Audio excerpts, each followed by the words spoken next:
ఇరాన్‌కి ఇప్పటిదాకా గూడా ఇజ్రాయెల్ దాడి చేస్తుంది. అమెరికా దాడి చేస్తుంది. ఇరాన్ ఎళ్లి గల్ఫ్ దేశాల మీద దాడి చేస్తుంది. ఇజ్రాయెల్ మీద దాడి చేస్తుంది. అమెరికా జోలికి పోవట్లేదు. అమెరికా వాళ్ళకి సంబంధించిన ఈ గల్ఫ్ దేశాల్లో ఉన్న బేసుల మీదకి వెళ్తుంది. డియోగోలో ఉన్నటువంటి వీళ్ళిద్దరి స్థావరాలు. స్థావరాల మీదకెళ్తుంది గానీ మెయిన్ అమెరికా మీదకి వెళ్ళట్లేదు. అయితే ఇప్పటిదాకా ఇటు యూరప్ దేశాలను అడిగినా, నాటో దేశాలను అడిగినా అమెరికా వాళ్ళు రాలేదు. కానీ ఇజ్రాయెల్‌కి అండగా ఇప్పుడు ఉగాండా వచ్చింది. ఉగాండా మిలిటరీ చీఫ్ తాజాగా కీలక వ్యాఖ్యలు చేశారు.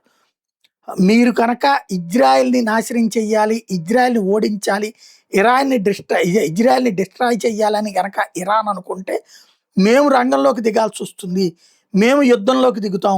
ఇజ్రాయెల్ తరపున మేము యుద్ధం చేస్తాం.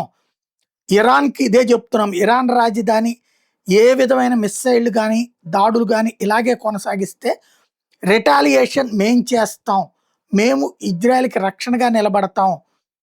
మేము ఈ స్టేట్మెంట్ ఇచ్చాం కాబట్టి మా దేశం మీద దాడికి కనుక ఇరాన్ వచ్చిందా తాట తీసి వదిలిపెడతామని వార్నింగ్ ఇస్తున్నాడు.